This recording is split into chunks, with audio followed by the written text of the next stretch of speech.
मेरे YouTube channel Irfan maths solution point पर आपका स्वागत है। इससे पहले हमने थ्योरम नंबर 4 करा दी थी, theorem number 1, 2, 3 and 4। Fifth theorem यहाँ पे स्टार्ट करते हैं। फिफ्थ थ्योरम में हमारा स्टेटमेंट है, prove that equal chords of a circle are equal distance from the centre. Is the statement of the theorem number 5। Any circle के अंदर कोई भी अगर टू कोड्स इक्वल हैं, दिस द कोड ए बी, दिस इज कोड C D, these are the equal codes. Prove that equal codes of a circle, these are the equal codes, are equidistance from the center.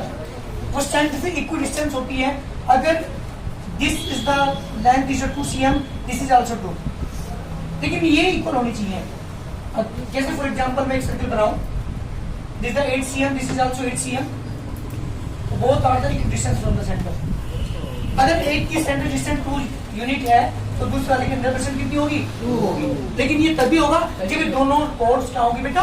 Equal होगी। तो मुझे prove करना है आज यहाँ पे, ये थ्योरम है हमारे पास, अगर दो कोड्स इक्वल हैं किसी भी सर्कल के अंदर, या दो से ज्यादा कोड भी अगर हो, अगर वो सेम है तो वो सेंटर से क्या होगी?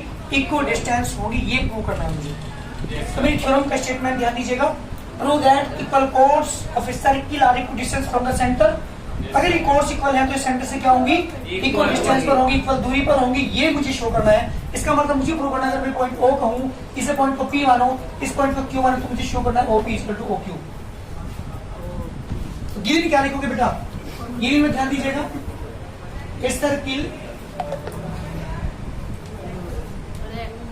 सर्किल विद सेंटर को, बैटरी होगी,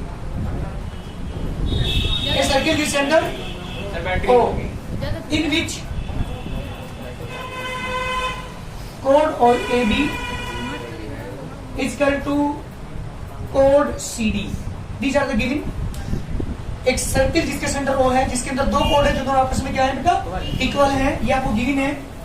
टू प्रूव, मुझे प्रूव करना है सेंटर से क्या होती है? ये इक्वल डिस्टेंस होती है, इक्वल दूरी पर होती है। ये मुझे शो करना है। Means OP equal to OQ, ये मुझे शो करना है। कंस्ट्रक्शन मैंने क्या किया बेटा? Join OB and OD। ध्यान दीजिएगा, ज्वाइन OB एंड OD, इन दोनों को मैंने ज्वाइन किया। प्रूफ की बात कर रहा हूं। मैंने आपको बताया था कि सर्किल की जितनी भी ज्यादातर थ्योरम से है जिसके अंदर क्या यूज होगी बेटा? कॉन्डेंसी यूज होगी। तो यहाँ भी क्या करूंगा मैं? कॉन्डेंसी यूज कर रहा हूँ। बताओ किस ट्रायंगल के अंदर होगी? इन triangle OPB, this triangle and triangle OQPD, दोनों की बात कर रहा हूँ। इन दोनों ट्रायंगल को दोनों को कॉन्ग्रुएंट दिखा दूंगा। अगर मैंने दोनों ट्रायंगल कॉन्ग्रुएंट दिखा दिया तो ये दोनों ट्रायंगल क्या हो जाएंगे? एक जैसे हो जाएंगे, इनमें बिल्कुल भी फर्क नहीं रहेगा। अगर मैं काट करके दूसरे के ऊपर ढक देता हूँ तो वो दूसरे क्या कर लेंगे? कवर कर लेंगे। इसका मतलब OB लाइन किसके ऊपर जाकर पड़ेगी? OP लाइन किसके ऊपर जाकर पड़ेगी? OQ के, क्योंकि ये PB जाकर पड़ेगी DQ पर। तो OP किस में जाकर पड़ेगी बेटा? OP इसका OQ प्रूव हो जाएगा। अगर मैं दोनों को क्या दिखा दूं? तो मुझे दोनों को कॉन्ग्रुएंट दिखाना। ध्यान दीजिए कैसे दिखाओगे। बात कर रहा हूं in triangle OPB and triangle OQB, these are the two triangles.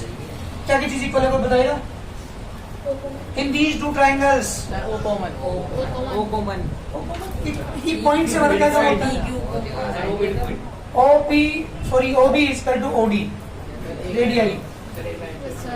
जिसे काम करो, दिस आर द रेडियस। आपको देखो सर्किल के अंदर जितनी भी सेंटर से कोई लाइन मिलाते हैं, दिस आर द रेडियस, और इस वाली क्या होती है बेटा? आपस में इक्वल होती है। So OB equal to OB radially, this 90। अब 90 क्यों? ध्यान सुनिएगा। अगर मैं यूं कहूं कि मेरे से इस दीवार की डिस्टेंस 2 मीटर है, तो कौन सी डिस्टेंस होगी? परपेंडिकुलर डिस्टेंस, क्योंकि दीवार तो वहां से भी स्टार्ट है। वो 2 नहीं होगी, वो 2 नहीं होगी। कौन सी डिस्टेंस होती है? वो परपेंडिकुलर। तो जब डिस्टेंस है इस सेंटर से इस लाइन की, तो परपेंडिकुलर डिस्टेंस होगी। तो दिस इज एंगल इज 90। क्या कहोगे यहाँ पे? Angle OPB equal to angle OQD both 90। क्योंकि जब भी डिस्टेंस की बात होती है किसी भी लाइन से किसी पॉइंट की, तो वो डिस्टेंस होती है परपेंडिकुलर डिस्टेंस। आप यहाँ पे बैठे हैं, ये यहाँ पे बैठे हैं, इस दीवार से डिस्टेंस पूछने लगे इस स्टूडेंट की, तो कौन सी डिस्टेंस होगी? वो जो परपेंडिकुलर डिस्टेंस होगी। दीवार तो वहां से भी स्टार्ट है, वो डिस्टेंस नहीं होगी। अगर मैं यूं कह रहा हूं कि इस दीवार से इस बच्चे की डिस्टेंस 5 फुट है या 5 मीटर है, तो कौन सी डिस्टेंस कहलाएगी? वो परपेंडिकुलर डिस्टेंस।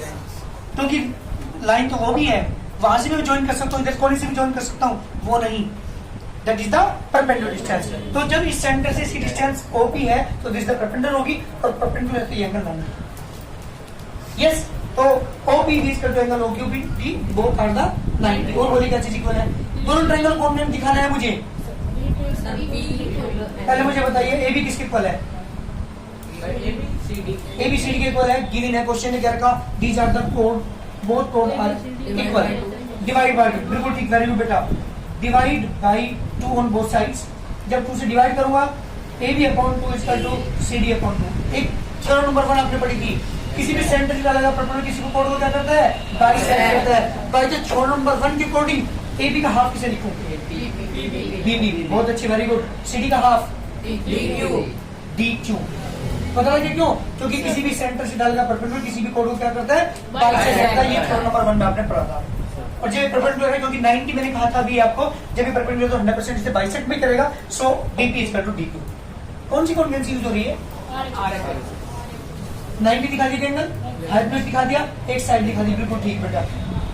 ये रेडियस दिखाई दी, ये इसके इक्वल दिखा दी है, अभी दिखाई मैंने, और दिस एंगल बोथ 90 भी मैंने आपको दिखा दिया। तो कौन सी कॉन्वेंसी लगी? 100 by RHS congruency triangle OPB congruent triangle OQD। Congruent तो एक जैसे हैं, बिल्कुल भी फर्क इनमें नहीं है। जब बिल्कुल भी फर्क नहीं है तो इसका मतलब हुआ this implies OP is equal to OQ, both are the equal. और मुझे यही प्रूव करना था OP is equal to OQ। This the complete theorem.